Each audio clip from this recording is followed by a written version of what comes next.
Hello बच्चों, आज हमारा हिंदी का 10वां दिन है। 10वां लेसन पढ़ेंगे हम लोग। लेसन का नाम है ईदगाह।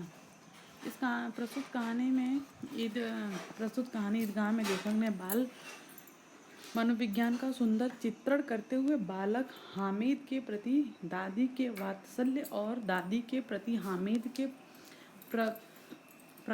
प्रगाढ़ प्रेम को दिखाया है। तो आइए हम लोग इसके बारे में कहानी पढ़ते हैं। हामिद और दादी के बारे में। दादी के प्रति हामिद का प्यार और हामिद के प्रति दादी का प्यार जो है वो अलग ही रहता है। एक दादी और पोते के बारे में इसमें कहानी में दिया गया है। इसके लेखक हैं रामधारी सिंह दिनकर। यहाँ पे देखिए उनका नाम दिया है प्रेमचंद है, सॉरी।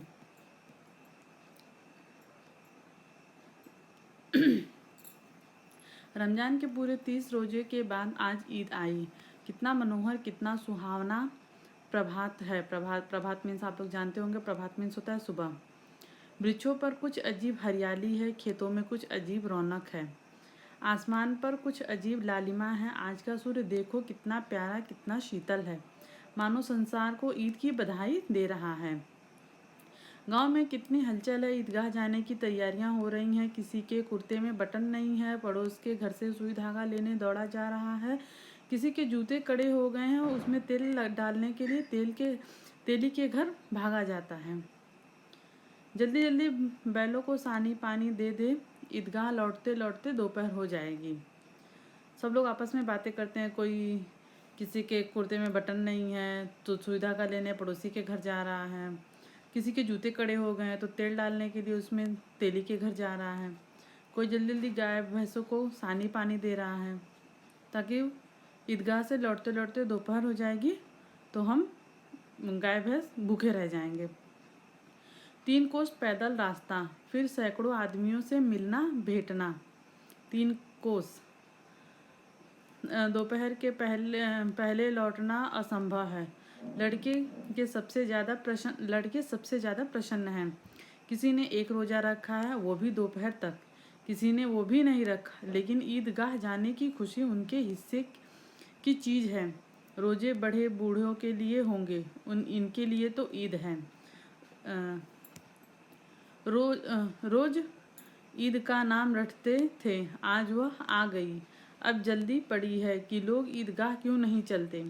इन्हें गृहस्थी की चिंताओं से क्या प्रयोजन। सेवैयों के लिए दूध और शक्कर घर में है या नहीं, इनकी बला से ये तो सेवैयाँ खाएंगे। वह क्या जाने कि अब्बाजान क्यों बदहवास चौधरी कायम अली के घर दौड़ते जा रहे हैं। उन्हें क्या खबर कि चौधरी आज आंखें बदल ले तो यह सारी ईद मुहर्रम हो जाए। उनकी अपनी जेबों में तो कुबेर का धन भरा हुआ है। बार बार जेब से अपना खजाना निकालकर गिनते हैं और खुश होकर फिर रख लेते हैं। महमूद गिनता है 1 2 10 12, 1 2 10 12। उसके पास 12 पैसे हैं। मोहसिन के पास 1 2 3 8 9 15 पैसे हैं। इनकी अनगिनती पैसों में अनगिनत चीज़ें लाएंगे, खिलौने, मिठाई, बिगुल, गेंद और ना जाने क्या क्या। और सबसे ज़्यादा प्रसन्न है हामिद। वह 4-5 साल का गरीब सूरत दुबला पतला लड़का, जिसका बाप गत वर्ष हैजे की भेंट हो गया और माँ ना जाने क्यों पीली होती होती एक दिन मर गई। किसी को पता ना चला क्या बीमारी है। कहती भी तो कौन सुनने वाला था। दिल पर जो कुछ बीतती थी वह दिल में ही सहती थी, और जब न सहा गया तो संसार से विदा हो गई। अब हामिद अपनी बूढ़ी दादी आमिना की गोद में सोता है और उतना ही प्रसन्न है। सबके अब्बा जान रुपए कमाने गए हैं, बहुत सी थैलियाँ लेकर आएंगे। अम्मी जान अल्लाह मियाँ के घर से उसके लिए बड़ी बड़ी चीज़ें लाने गई हैं, इसीलिए हामिद प्रसन्न है। और फिर बच्चों की आशा, उनकी कल्पना तो राई का पर्वत बना लेती हैं। हामिद के पाँव में जूते नहीं हैं, सिर पर एक पुरानी धुरानी टोपी है जिसका गोटा काला पड़ गया है, फिर भी वह प्रसन्न है। अब उसके अब्बा जान थैलियाँ और अम्मी जान नियामतें लेकर आएंगी तो वह दिल के अरमान निकाल लेगा। तब देखेगा महमूद, मोहसिन, नूरे और सम्मी कहाँ से उतने पैसे निकालेंगे। अभागिन आमीना अपनी कोठरी में बैठी रो रही है। आज ईद का दिन है और उसके घर में दाना नहीं। आज आबिद होता तो क्या इसी तरह ईद आती और चली जाती। इस अंधकार और निराशा में वह डूबी जा रही थी। उसने बुलाया था कि निगोड़ी ईद को। किसने बुलाया था इस निगोड़ी ईद को? इस घर में उसका काम नहीं है, लेकिन हामिद, उसे किसी के मरने जीने से क्या मतलब। उसके अंदर प्रकाश है, बाहर आशा। विपत्ति अपना सारा दल बदल लेकर आए। हामिद की आनंद भरी चितवन उसका विध्वंस कर देगी। हामिद भीतर जाकर दादी से कहता है, तुम डरना नहीं अम्मा, मैं सबसे पहले आऊँगा। बिल्कुल ना डरना। आमीना का दिल कचोट रहा है। गांव के बच्चे अपने अपने अब्बा के साथ जा रहे हैं। हामिद के बाप आमीना के सिवा और कौन है। उसे कैसे अकेले मेले जाने दे। उसी भीड़ भाड़ में बच्चा कहीं खो जाए तो क्या होगा। नहीं, आमीना उसे यूं ना जाने देगी। नन्ही सी जान, 3 कोस चलेगा कैसे पैदल। पैर में छाले पड़ जाएंगे, जूते भी तो नहीं हैं। वो थोड़ी थोड़ी दूर पर उसे गोद ले लेगी। लेकिन यहाँ सिवैयाँ कौन पकाएगा। पैसे होते तो लौटते लौटते सब सामग्री जमा करके चटपट बना लेती। यहाँ तो घंटों चीज़ें जमा करते लगेंगे। मांगे ही क्या तो भरोसा ठहरा। उस दिन फहीम के कपड़े सिले थे, 8 आने पैसे मिले थे। उस अठन्नी को ईमान की तरह बचाती चली आई थी इसी ईद के लिए। लेकिन कल ग्वालन सिर पर सवार हो गई तो क्या करती। हामिद के लिए कुछ नहीं है तो 2 पैसे का दूध तो चाहिए ही। अब तो कुल 2 आने पैसे बच गए हैं। 3 पैसे हामिद की जेब में, 5 आमीना के बटुए में। गांव से मेला चला और बच्चों के साथ हामिद भी जा रहा था। कभी सबके सब दौड़कर आगे निकल जाते, फिर किसी पेड़ के नीचे खड़े होकर साथ वालों का इंतजार करते। ये लोग क्यों इतना धीरे धीरे चल रहे हैं। हामिद के पैरों में तो जैसे लग गए हैं। वह कभी थक सकता है। शहर का दामन आ गया। बड़ी बड़ी इमारतें आने लगीं। यह अदालत है, यह कॉलेज है, यह क्लब है। इतने बड़े कॉलेज में कितने लड़के पढ़ते होंगे। सब लड़के नहीं हैं जी, बड़े बड़े आदमी हैं। सच, उनकी बड़ी बड़ी मूछें हैं। इतने बड़े बड़े हो गए अभी पढ़ने जाते हैं। न जाने कब तक पढ़ेंगे और क्या करेंगे इतना पढ़कर। हामिद के मदरसे में 2-3 बड़े बड़े लड़के हैं, बिल्कुल 3 कौड़ी के, रोज मार खाते हैं। काम से जी चुराने वाले इस जगह भी उसी तरह के होंगे लोगों और क्या। होंगे लोग और हों क्या। क्लब घर में जादू होता है, सुना है। यहाँ मुर्दे की खोपड़ियाँ दौड़ती हैं और बड़े बड़े तमाशे होते हैं, पर किसी को अंदर नहीं जाने देते। सहसा ईदगाह नजर आया। ऊपर इमली के घने वृक्षों की छाया, नीचे पक्का फर्श है जिस पर जाजिम बिछा हुआ है और रोजेदारों की पंक्तियां एक के पीछे एक न जाने कहाँ तक चली गई हैं।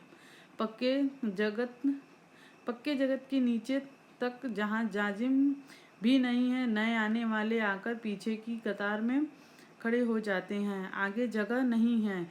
यहाँ कोई धन और पद नहीं देखता। इस्लाम की नज़र में सब बराबर है। इन ग्रामीणों ने भी वजू किया और पिछली पंक्ति में खड़े हो गए। कितना सुंदर संचालन है, कितनी सुंदर व्यवस्था है। लाखों सिर एक साथ सिजदे में झुक जाते हैं, फिर सब एक साथ खड़े हो जाते हैं। एक साथ झुकते हैं और एक साथ घुटनों के बल बैठ जाते हैं।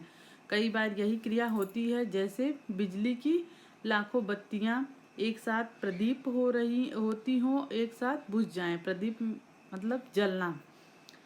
और यही क्रम चलता रहे। कितना अपूर्व दृश्य था, मतलब कितना सुंदर दृश्य था, जिसकी सामूहिक क्रियाएं विस्तार और अनंतः दृढ़ हृदय को श्रद्धा, गर्व और आनंद, आत्मानंद से भर देती थी।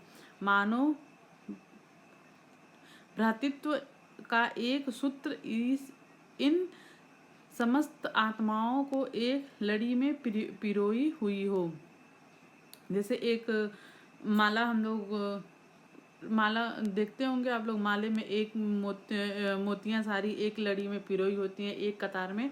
ठीक उसी प्रकार सारे लोग जब सिजदे में जाते थे तो ऐसे मानता था कोई बत्ती बुझ गई हो या कोई, और जब सब लोग एक साथ सर उठाते थे तो ऐसे लगता था कि कोई माले की लड़ी हिल रही हो या लड़ी पिरोई जा रही हो।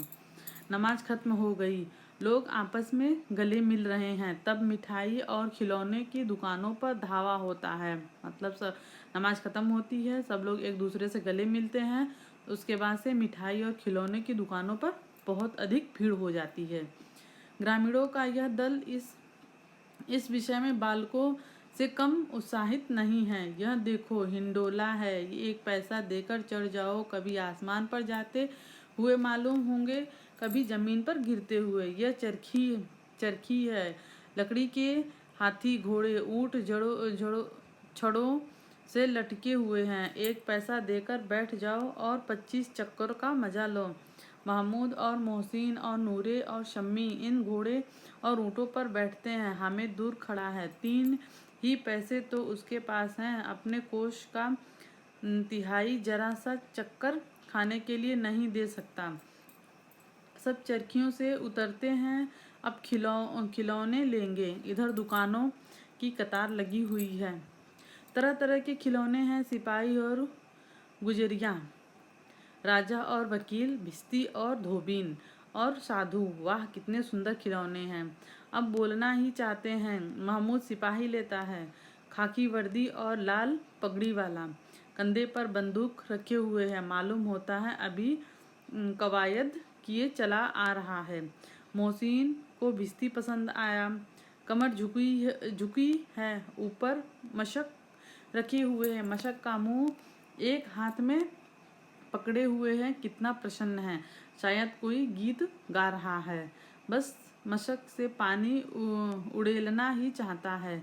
नूरे को वकील से प्रेम है, कैसी विद्वत्ता है उसके मुख पर, काला चोखा चोंगा, नीचे सफ़ेद अचकन के सामने की जेब में घड़ी, सुनहरी जंजीर, एक हाथ में कानून का पोथा लिए हुए, मालूम होता है अभी किसी अदालत से जिरह या बहस किए चले आ रहे हैं। यह सब 2-2 पैसे के खिलौने हैं। हामिद के पास कुल 3 पैसे हैं। इतने महंगे खिलौने वह कैसे ले?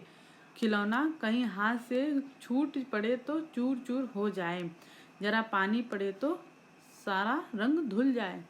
ऐसे खिलौने लेकर क्या होगा, किस काम के? हामिद खिलौने की निंदा करता है। मिट्टी के तो हैं, गिरे तो चकनाचूर हो जाएं। लेकिन ललचाई हुई आंखों से खिलौने को देख रहा है और चाहता है कि जरा देर के लिए उन्हें हाथ में ले सकता।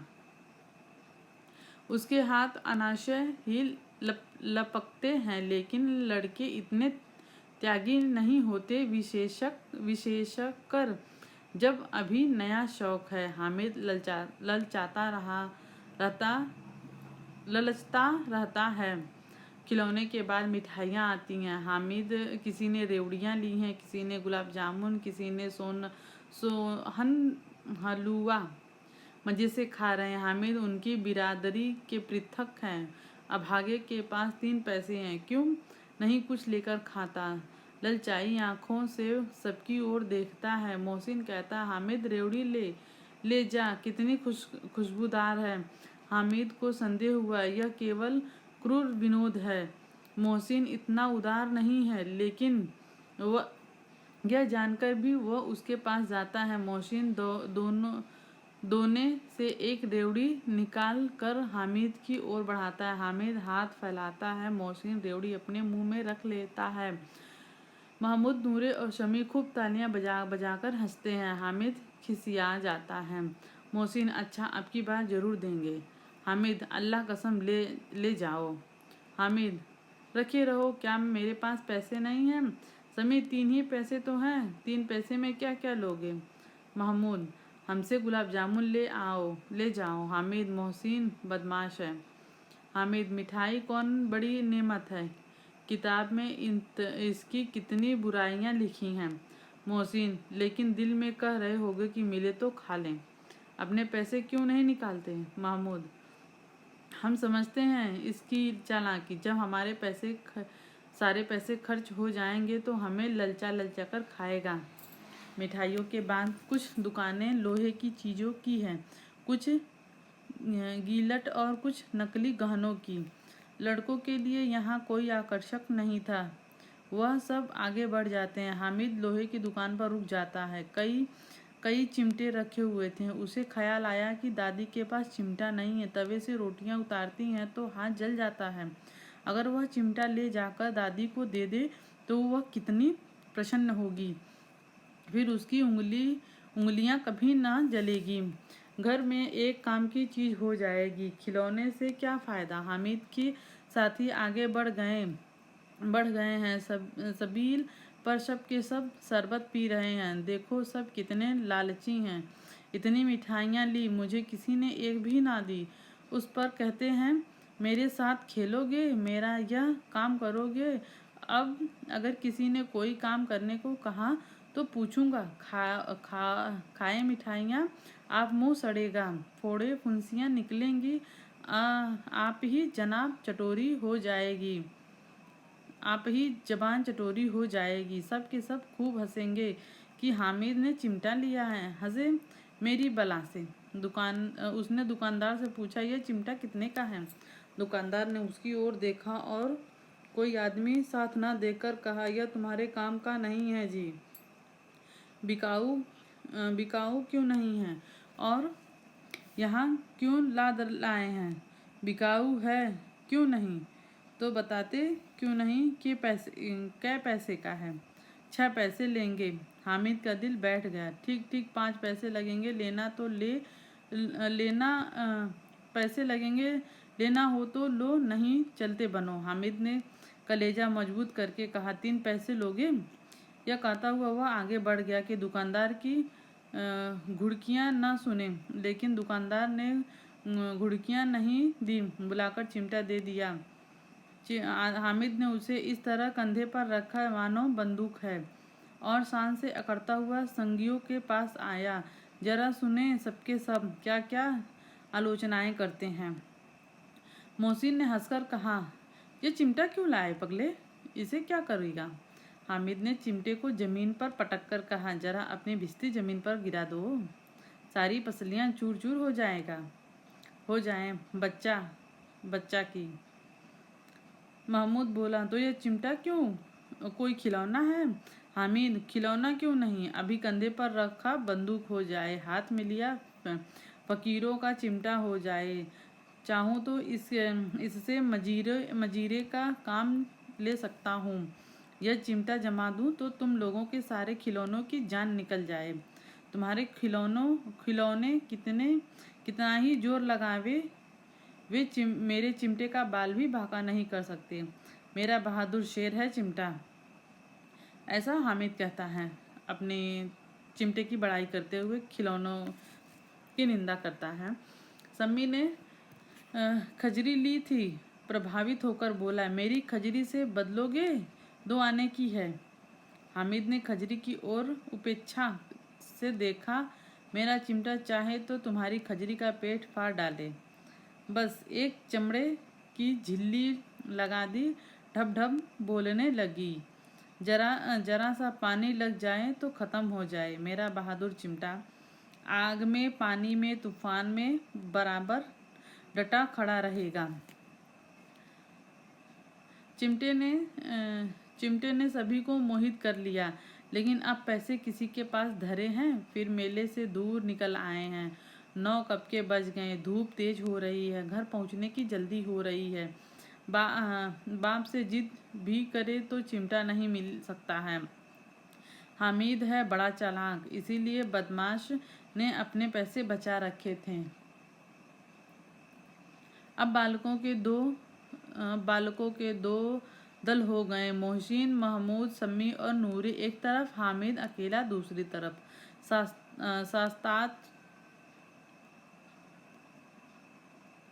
शास्त्रार्थ हो रहा है।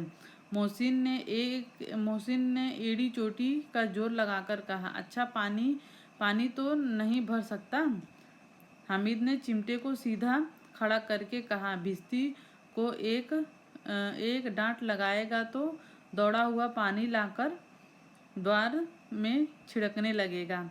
मोहसिन परास्त हो गया, पर महमूद ने कुमुक पहुंचाई, अगर बच्चा पकड़ जाए तो अदालत में बंधे बंधे फिरेंगे। अब तो वकील साहब के ही पैर पड़ेंगे।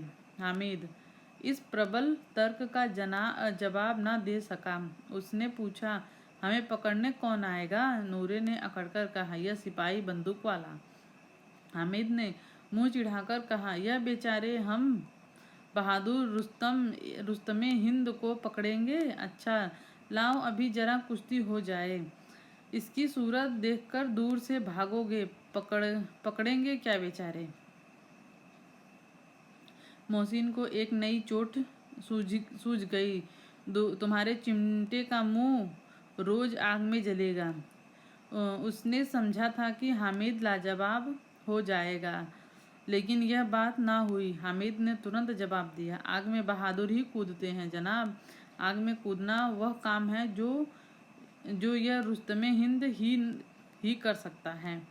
महमूद ने एक जोर लगाया, वकील साहब कुर्सी मेज पर बैठेंगे, तुम्हारा चिमटा तो बावर्ची खाने में जमीन पर पड़ा रहेगा। इस तर्क ने शम्मी और नूरे को भी सजीव कर दिया। कितने ठिकाने की बात कही है।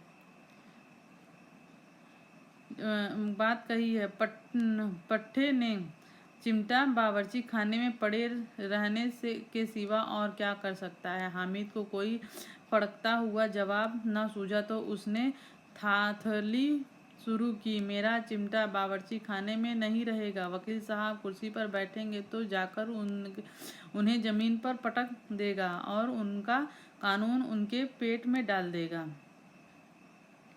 बात कुछ बनी नहीं। खासी गली गलौज थी।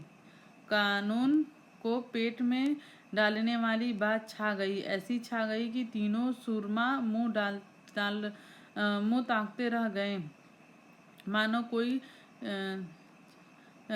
मानो कोई धेलचा कनकौवा किसी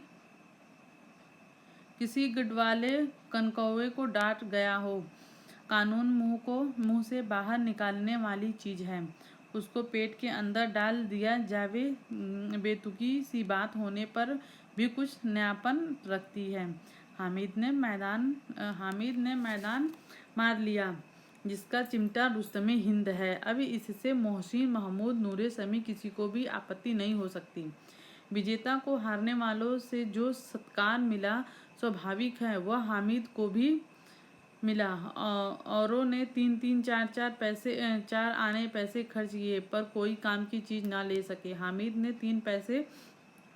3 पैसे में रंग जमा दिया। सच ही तो है, खिलौनों का क्या भरोसा, टूट फूट जाएंगे। हामिद का चिमटा बना रहेगा बरसों। संधि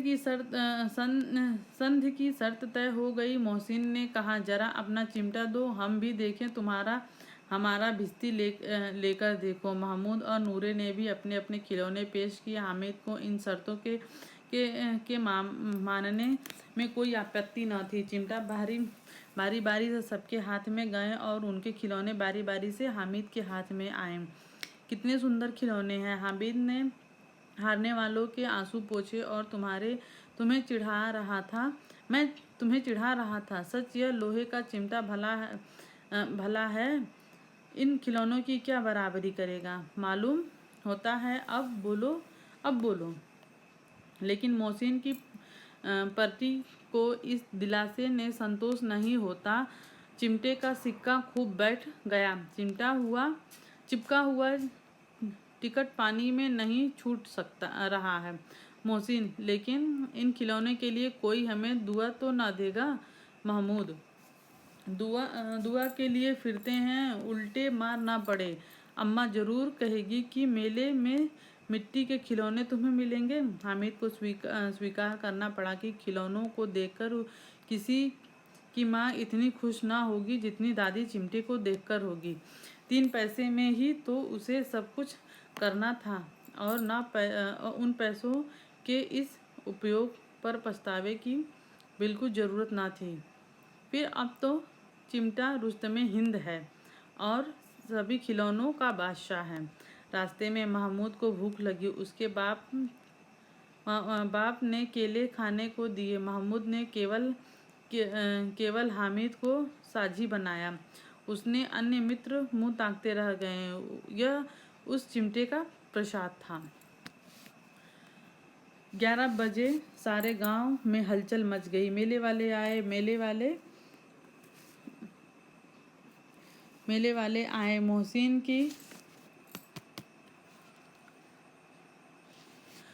की छोटी बहन ने दौड़कर भिश्ती उसके हाथ से छीन ली और मारी खुशी के जो उछली तो मियाँ भिश्ती नीचे गिरे और सुरलोक सिधारे।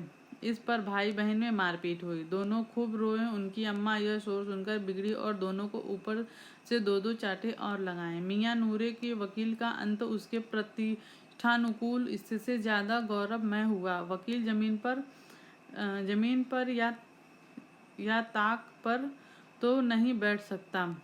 उसकी मर्यादा का विचार तो करना ही होगा।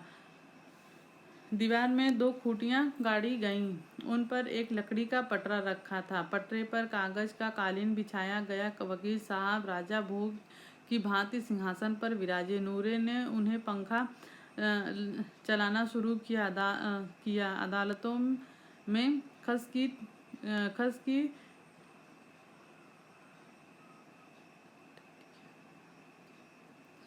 की टटिया और बिजली के पंखे रखते हैं। यहाँ मामूली पंखा भी ना हो। कानून की गर्मी दिमाग पर चढ़ जाएगी कि नहीं। बांस का पंखा आया और नूरे हवा लगाने लगे। मालूम नहीं पंखे की हवा से या पंखे की चोट से वकील साहब स्वर्गलोक से मृत्युस्य लोक में जा रहे हैं और उनका माटी का चोला माटी में मिल गया। फिर बड़े जोर शोर से मातम हुआ और वकील साहब की अस्थि धूरे पर दी गई।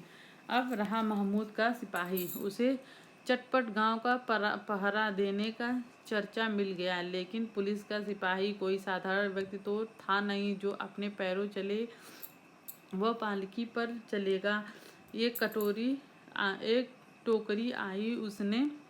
उसमें कुछ लाल रंग के फटे पुराने चिथड़े बिछाए गए जिसमें सिपाही साहब आराम से लेटे। नूरे ने यह टोकरी उठाई और अपने द्वार पर चक्कर लगाने लगे। उनके दोनों छोटे भाई सिपाही की तरफ से छोने वाले जागते रहो पुकारते चलते हैं मगर रात तो अंधेरी ही होनी चाहिए। महमूद को ठोकर लग जाती है। टोकरी उसके हाथ से छूटकर गिर पड़ती है और मियाँ सिपाही अपनी बंदूक लिए जमीन पर आ जाते हैं और उनकी एक टांग में विकार आ जाता है। महमूद को आज ज्ञात हुआ कि वह अच्छा डॉक्टर है। उसको ऐसा मरहम मिल गया है जिससे वह टूटी टांग को आनन फानन जोड़ सकता है। गुल्लर का दूध आता है। टांग जोड़ दी जाती है लेकिन सिपाही को ज्यों ही खड़ा किया जाता है टांग जवाब दे जाती है। शल्य क्रिया असफल हुई तब उसकी दूसरी टांग भी तोड़ दी जाती है। अब कम से कम एक जगह आराम से बैठ तो सकता है। अब मियाँ हामिद का हाल सुनिए। आमिना उसकी आवाज़ सुनते ही दौड़ी और उसके गोद में उठाकर प्यार करने लगी। सहसा उसके हाथ में चिमटा देखकर वह चौंकी। यह चिमटा कहाँ था? मैंने मोल लिया है। क्या पैसे में? 3 पैसे में। आमिना ने छाती पीट ली। यह कैसा बेसमझ लड़का है कि 2 पहर हुआ कुछ खाया ना पिया। लाया क्या यह चिमटा? सारे मेले में तुझे और कोई चीज़ ना मिली जो यह लोहे का चिमटा उठा लाया? हामिद ने अपराधी भाव से कहा, तुम्हारी उंगलियां तवे से जल जाती थी, इसलिए मैंने इसे ले लिया। बुढ़िया का क्रोध तुरंत स्नेह में बदल गया, और स्नेह भी वह नहीं जो प्रगल्भ होता है और अपनी सारी कसक शब्दों में बिखेर देती है। यह मूक स्नेह था, खूब ठोस रस और स्वाद से भरा हुआ। बच्चे ने कितना त्याग, कितना सद्भाव और कितना विवेक है। दूसरों को खिलौने लेते और मिठाइयाँ खाते देखकर इसका मन कितना ललचाया होगा।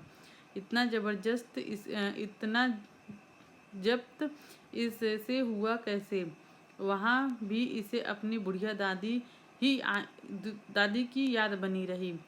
आमिना का मन गदगद हो गया। और अब एक बड़ी विचित्र बात हुई। हामिद ने इस चिमटे से भी विचित्र बच्चे हामिद ने बूढ़े हामिद का पार्ट खेला था। बुढ़िया आमिना बालिका आमिना बन गई। वह रोने लगी, दामन फैलाकर हामिद को दुआएं देती जाती थी और आंसू की बड़ी बड़ी बूंदें गिराती जाती थी। हामिद इसका रहस्य क्या समझता? तो ये एक दादी और एक पोते का प्रेम था, जो मुंशी प्रेमचंद्र जी ने लिखा था। तो हमारा ये लेसन यहीं पे ख़त्म होता है। यहाँ पे नीचे क्वेश्चन आंसर दिए गए हैं। यहाँ पे देखिए उनके जीवन परिचय दिया गया है कि उनका जन्म कब हुआ था, उनकी मृत्यु कब हुई थी, उन्होंने क्या क्या उपन्यास लिखे थे। यहाँ पे क्वेश्चन आंसर है, आप लोग कर सकते हैं तो ठीक है, नहीं तो कमेंट करके पूछिएगा तो मैं आप लोगों को बता दूँगी। अगर वीडियो पसंद आए तो सब्सक्राइब करिएगा, ताकि हमें आप लोगों को अच्छे और वीडियो मिल सकें। धन्यवाद।